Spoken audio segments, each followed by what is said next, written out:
Copyright disclaimer under Section 107 of the Copyright Act 1976. Allowance is made for fair use for purposes such as criticism, comment, news reporting, scholarship, and research. Fair use is a use permitted by copyright statute that might otherwise be infringing. Non-profit, educational, or personal use tips the balance in favor of fair use. Reality குஸ்தா பார்க்க போறோம். So previous episode பார்க்கலாம். லிங்க்ல description கொடுத்துருக்கேன், மறக்காம பார்த்துட்டு வந்துருங்க. வாங்க வீடியோக்குள்ள போகலாம். எபிசோட் ஓப்பனிங்ல ஒரு பில்டிங்கை காமிக்கிறாங்க. யார் பில்டிங்னா நம்ம கேங் இருக்காங்களே அவங்களோட வீட்டை தான் காமிக்கிறாங்க. ஸோ அந்த இடம் இப்போ இந்த மாதிரி நம்ம கேங்கோட தம்பி இருக்கான்ல அவனை உட்கார வச்சு ரெண்டு ஆண்டி வந்து இந்த கேங்கோட தம்பி இருக்கான்ல அவனை வச்சு புகழ்ந்துகிட்டு இருக்காங்க. ஐயோ இது நீ எப்பயுமே நல்ல மார்க் எடுத்துக்கிட்டு இருக்கியே, திரும்பி நல்ல மார்க் எடுத்துட்டியா அப்படின்னு ஒரு ஆண்டி சொல்ல, இன்னொருத்த ஆண்டி வந்து எப்ப இவ்வளவு இம்ப்ரெசிவா இருக்கு சொல்லு, வெற்றியின் சீக்கிரட் என்ன சொல்லு அப்படின்னு வந்து கேட்கும் போது அங்க கேங்கோட தம்பியோட அம்மா இருக்காங்களா அவங்க என்ன சொல்றாங்கன்னா, அது வந்து இதே ரொம்ப ஹார்ட் ஒர்க் பண்ணி படிக்கிறான் அப்படின்னு சொல்லிட்டு இருக்காங்க. இது அப்படியே வந்து இந்த கேங் வந்து பாத்துக்கிட்டே இருக்கான், அது பேக்ரவுண்ட்ல பாத்துக்கிட்டே இருக்கான். அப்ப அவன் என்ன சொல்றான்னா, இஜேக்கு மட்டும்தான் எப்பயுமே அவங்க அம்மாவோட சென்டர் ஆஃப் அட்ராக்ஷனும் அஃபெக்ஷனும் கிடைக்கும் அப்படின்னு சொல்லிக்கிட்டு இருக்கும்போது, அப்படியா ஆனா ஹார்ட் ஒர்க் மட்டும் இது ஒரு ரீசன் ஆயிருது, ஏன்னா இதெல்லாம் பிறக்கும் போதே ஒரு டேலண்ட் ஆகணும் அப்படின்னு வந்து ஒரு ஆண்டி சொல்லிக்கிட்டு இருக்காங்க. அப்ப இன்னொன்னு ஆண்டி வந்து நம்ம கேங்குக்கு கேட்காத மாதிரி கொஞ்சம் குசு குசுன்னு பேசுறாங்க. அது ஆனா கேங்க பாருங்க, அவன் வந்து இந்த இஜானோட ஒரு வயசு தானே மூத்தவன், கரெக்ட் தானே, ஆனா அப்படின்னு சொல்லிட்டு இருக்கும்போது அவனோட அண்ணாவோட கம்பேர் பண்ணாத, ஏன்னா அப்படின்னு சொல்லிட்டு இருக்கும்போது அவங்க எப்பவுமே வந்து இந்த மாதிரி காம்ப்ளிமெண்ட்டும் அக்னாலஜ்மெண்ட்டும் அவன் அச்சீவ்மெண்ட்டுக்காக கிடைச்சிக்கிட்டே இருக்கும் அப்படின்னு சொல்லிட்டு இருக்கும்போது இந்த சைடு அவங்க அம்மா என்ன சொல்றாங்கன்னா, ஆக்சுவலா இந்த கேங்கு ரொம்ப ஹார்ட் ஒர்க் தான் பண்ணிட்டு இருக்கான், ஆனா என்ன பண்றது என்னோட எக்ஸ்பெக்டேஷனுக்கு அவன் வந்து இன்னும் வரவே இல்லை அப்படின்னு இந்த இடத்துல அவங்க அம்மாவே வந்து கேங்க போட்டு இந்த மாதிரி சொல்லிக்கிட்டு இருக்காங்க. கேங்கோட அம்மாவே வந்து கேங்க பத்தி கிரிட்டிசைஸ் பண்ணிட்டு இருக்காங்க. ஆனா இது எதுவுமே தெரியாது. அப்பாவி அந்த கேங்கோட தம்பி இருக்கான்ல அவன் வந்து இந்த கேங்க பாத்துக்கிட்டு இருக்கான், என்ன அண்ணன் தனியா போறாங்கன்னு.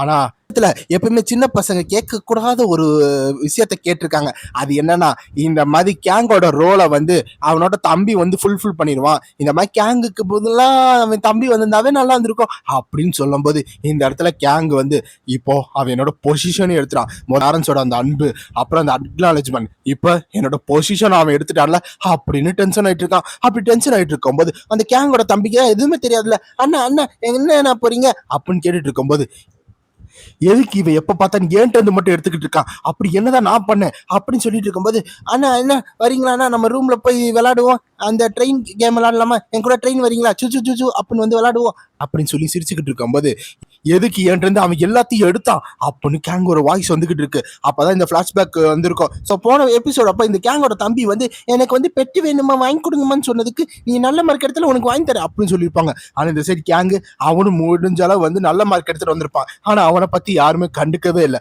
அப்படி இருக்கிற நிலைமை எப்ப இந்த இடத்துல வந்து கரண்ட்ல காமிக்கும் போது அண்ணா வெள்ளை அப்படின்னு சொல்லும் போது அந்த சைடு கேங் வந்து அந்த பேரட்டே பார்த்துக்கிட்டு இருக்கான். ஸோ அந்த தம்பி வாங்கினது வந்து ஒரு பேரட். அப்படி பார்த்துக்கிட்டு இருக்கும்போது கேங்குக்கு ரொம்ப கடுப்பு வருது, வாய மூடு அப்படின்னு சொல்லிட்டு இருக்கா. சோ இந்த இடத்துல தான் அந்த கேங்கோட அந்த கேரக்டர் டெவலப்மெண்ட் ஆரம்பிக்குது. இது ரொம்ப அன்ஃபேரா இருக்கு அப்படின்னு சொல்லிக்கிட்டு இருக்காங்க. அப்படி சொல்லிக்கிட்டு இருக்கும்போது இன்னொரு இடத்துல பார்த்தா இந்த மாதிரி அவன் தம்பி இருக்கால, அண்ணா அப்பாவும் அம்மாவும் வர லேட் ஆயிருமா, நம்ம வந்து நெட்ல ஆர்டர் பண்ணி தான் சாப்பிடணுமா, அண்ணா எங்க இருக்கீங்க அப்படின்னு பார்த்துட்டு இருக்கும்போது அந்த குட்டி தம்பி வந்து ஏதோ ஒரு விஷயத்த பாக்குறான்.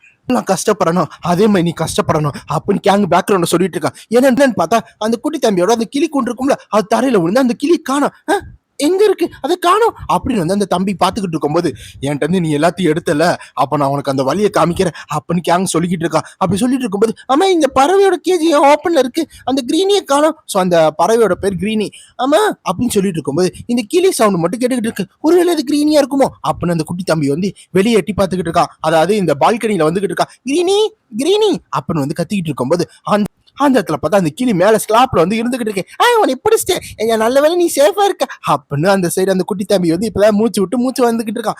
ஆனா அன்னைக்கு அப்படின்னு பேக்ரவுண்ட்ல வந்து கேங் சொல்லிட்டு இருக்கும்போது அந்த குட்டி தம்பி வந்து ஒரு நிமிஷம் நான் உன்னை பிடிச்சிக்கிறேன் அப்படின்னு சொல்லிட்டு அந்த இடத்துல அந்த கம்பி மேல ஏறிக்கிட்டு இருக்கான். அது ரொம்ப டேஞ்சரஸான விஷயம். ஆனா அந்த தம்பிக்கு ஒன்றும் தெரியாதுல, அவனுக்கு பொறுத்தளவு என்னன்னா அந்த கிளியை பிடிக்கிறதா, இரு நான் வந்து உனக்கு ஹெல்ப் பண்றேன் அப்படின்னு சொல்லிட்டு இருக்கும்போது திடீர்னு ஒரு சவுண்ட் கேட்குது. இந்த சைடு கேங் வந்து படிச்சுட்டு இருக்கும்போது அப்படின்னு ஒரு சவுண்ட் வருது. என்ன கேங் வந்து என்னது இது அப்படின்னு அங்கிட்டு போய் பாத்துக்கிட்டு இருக்கான். இங்க ஏதோ எனக்கு சத்தம் வந்துச்சுன்னு சொல்லிட்டு கேங் மெதுவா போயிட்டு இருக்கான். அப்ப கேங் ரொம்ப ஷாக் ஆக, அண்ணா அண்ணா அப்படின்னு வயசு வந்துட்டு இருக்கு. என்னன்னு பார்த்தா அந்த குட்டி தம்பி வந்து ஒத்த கையால வந்து நல்லா புடிச்சுக்கிட்டு நின்றுகிட்டு இருக்கான். அதாவது விட்டா அந்த ஃப்ளோர்ல இருந்து விழுந்தா இறந்து போயிடுவான். அப்போ அண்ணா காப்பாத்துங்க அப்படின்னு அந்த குட்டி தம்பி சொல்லிட்டு இருக்கும் போது அந்த இடத்துல அண்ணா அண்ணா நம்மள புடிங்கண்ணா என் கை ஸ்லிப் ஆகுதுண்ணா அப்படின்னு சொல்லிட்டு இருக்கும்போது அப்ப அந்த கேங் வந்து நான் வந்துட்டேன்டா அப்படின்னு வந்து சொல்லிக்கிட்டு இருக்கான். அப்படி சொல்லிட்டு இருக்கும்போது திடீர்னு வந்து அந்த மூமெண்ட்ல தான் என் மண்டையில ஒரு ஐடியா வந்துச்சு.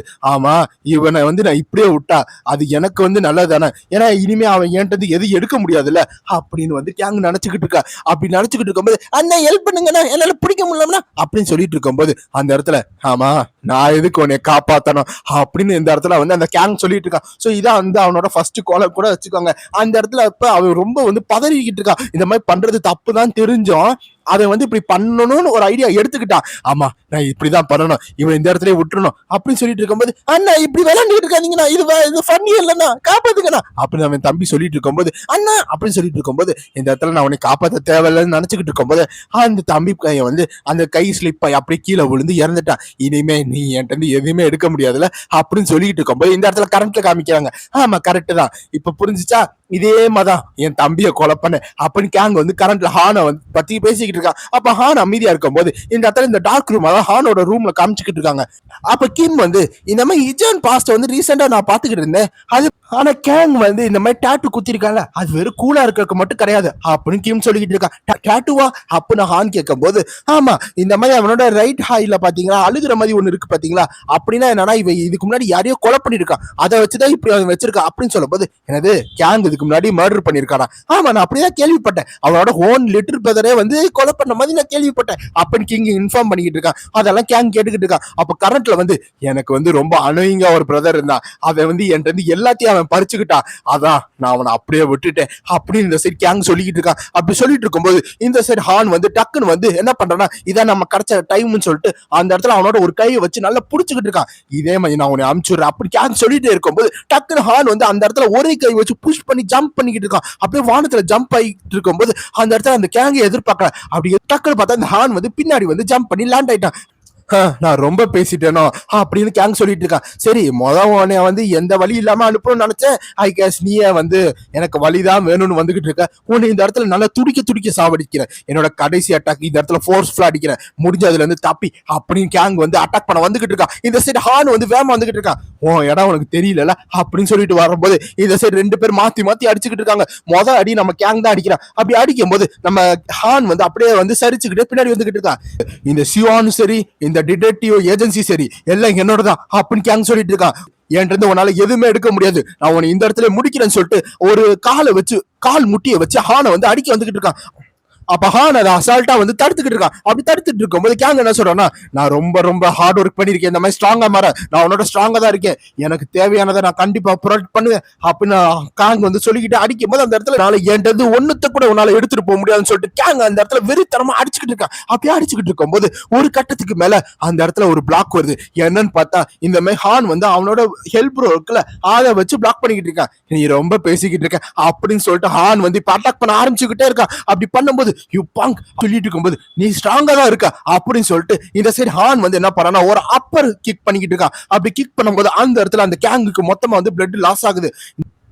நீ ஆக்சுவலா இந்த மாதிரி ரெப்ரசன்டேட்டிவா இருக்க வேண்டியவன் தான். அது போக இந்த மாதிரி உனக்கு தேவையான பொருளை ப்ரொடக்ட் பண்ணு சொல்றல, அது உன்னால ப்ரொடக்ட் பண்ண முடியாதனால தான் நான் இந்த இடத்துல வந்திருக்கேன். அட்டிக்கால வச்சு இந்த மாதிரி கேங்கோட ஃபேஸ்ல வந்து ஒரு ப்ளோக் கொடுக்குறான். அப்படி கொடுக்கும்போது என்னடா தொணன்னு பேசிக்கிட்டு இருக்க, நான் இந்த இடத்துல உன்னை கண்டிப்பா கொலை பண்ண போறேன், அவ்வளவுதான், எனக்கு வேற எதுவுமே எனக்கு தேவையில்ல அப்படின்னு கேங் சொல்லிட்டு இருக்கும்போது இகாங் கேங் ரெப்ரசன்டேட்டிவ் ஆஃப் ஷோவான், நான் எங்களோட ஹெட் குவார்டர்ஸோட ஆர்டர் படி உன்னை இந்த இடத்துல எலிமினேட் பண்ண போறேன் அப்படின்னு ஹான் சொல்லிட்டு ஒரு பெரிய அட்டாக் பண்ண போயிட்டு இருக்கான். அப்படி பண்ணும்போது அந்த அட்டாக் கரெக்டா வந்துருச்சு. ஹான் கேங் வந்து அப்படியே தரையில விழுகிறான். அப்படி விழுகும்போது சுத்தி வந்து அந்த பிரஷரான ஏரை காமிச்சுக்கிட்டு இருக்காங்க. அப்படி காமிச்சுக்கிட்டு இருக்கும்போது அந்த இடத்துல ஹான் வந்து இந்த இடத்துல இருந்து உன்னோட ரெப்ரசன்டேட்டிவ் பொசிஷன் வந்து உன்ட்டு பறிக்கப்படுது, அப்புறம் ஹெட் குவார்டர்ஸ்ல இருந்து உன்னோட டிடெக்டிவ் ஏஜென்சி எல்லாத்தையும் எடுக்க போறாங்க அப்படின்னு சொல்லிக்கிட்டு இருக்கான். அது போக அப்படின்னு ஹான் இன்னொரு விஷயம் சொல்ல வந்துட்டு இருக்கான். ஆனா அதுக்குள்ள பார்த்தா அந்த கேங் வந்து அன்கான்சியஸ் ஆயிட்டான்.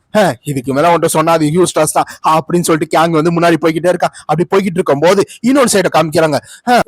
இன்னொன்னு சரி பார்த்தா ஹான் வந்து போன் பேசிக்கிட்டு இருக்கான். நீங்க சொன்ன மாதிரி இந்த ஷியோவை வந்து நான் டேக் கேர் பண்ணிட்டேன் அப்படின்னு சொல்லும்போது குட் ஜாப் அப்படின்னு வந்து ஆப்போசிட்ல வந்து பேசிக்கிட்டு இருக்காங்க. அது போக அந்த டிடெக்டிவ் ஏஜென்சி டேட்டா அப்படின்னு சொல்லி பேசிக்கிட்டு இருக்கும்போது டக்குனு வந்து இந்த ஜாப்பை பத்தி நீங்க என்ன நினைக்கிற அப்படின்னு ஒரு வாய்ஸ் வருது.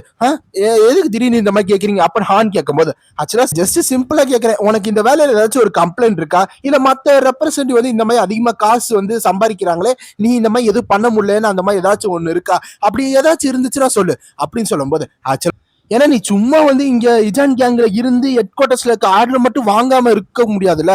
ஒருவேளை இது உன்னோட தம்பினாலயா, உன் தம்பினாலதான் இங்க வந்து எல்லாத்தையும் எடுத்துக்கிட்டு இருக்கியா அப்படின்னு கேட்டுட்டு இருக்கும்போது ஹான் கொஞ்சம் அமைதியாயிட்டு இருக்கான். நான் வெறும் ஹெட் குவார்டர்ஸுக்கு என்ன வேணுமோ அதை தான் நான் பண்ணிட்டு இருக்கேன் ஹான் சொல்லிட்டு இருக்கான். சோ இந்த இடத்துல ஹானோட தம்பியை பத்தி ஏதோ மென்ஷன் பண்றாங்க, அதுக்கு ஏதோ ஒரு ஸ்டோரி இருக்கு. அதனாலதான் ஹான் வந்து இந்த இடத்துல இந்த மாதிரி வேலை பார்த்துக்கிட்டு இருக்கான். அப்ப அப்பனா ஒரு ரிலீஃப் தான். அப்போ உனக்கு இருக்கிறது அந்த ஒரு வேலை தான், அப்ப நீ அதை பண்ணு அப்படின்னு வந்து அந்த போன்ல பேசிக்கிட்டு இருக்காங்க. ஹான் வந்து என்னன்னு கேட்டுட்டு இருக்கும்போது உன்னோட அடுத்த டார்கெட்டை பத்தி பேச போறோம் அப்படின்னு சொல்லிட்டு இருக்காங்க. அப்ப ஹானுக்கு வந்து அடுத்த டார்கெட் யாரா இருக்குன்னு நீங்க முடிஞ்சா கெஸ் பண்ணுங்க, இல்லைன்னா நான் லாஸ்ட் சொல்றேன். அப்போ இந்த இடத்துல நல்ல ஜோரா மழை பெஞ்சுக்கிட்டு இருக்கா. அந்த இடத்துல ஒருத்தர் ஓடிக்கிட்டு இருக்கா.